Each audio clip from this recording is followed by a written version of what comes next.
প্রিয় ভাই ও বোনেরা, আসসালামু আলাইকুম। আজ আমি রুই মাছ ভুনা করব। প্রথমে রুই মাছ ভালোভাবে ধুয়ে মশলা লবণ মাখিয়ে নিয়েছি। এখন ফ্রাই প্যানে তেল দিয়েছি, তেল গরম হয়ে গেছে। আমার তেল গরম হয়ে গেছে, এখন আমি মাছগুলো দিয়ে দিব ভাজার জন্য।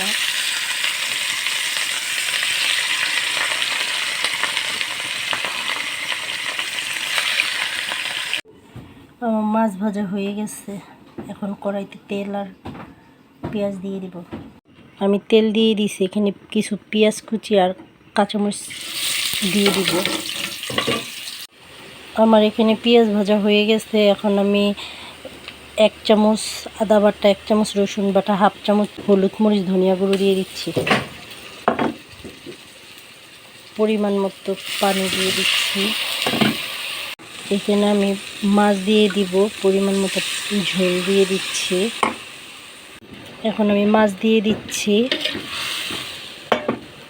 আমার মাছ হয়ে এসেছে, আমি 1 চামচ পরিমাণ জিরে গুঁড়ো দিয়ে দিচ্ছি। আমার মাছ ভোনা হয়ে গেছে, এখন ঢেলে নিব। হয়ে গেছে, আমি ঢেলে নিছি রুই মাছ ভোনা। আপনারা বাসায় এইভাবে করে দেখবেন, ভালো লাগবে খেতে।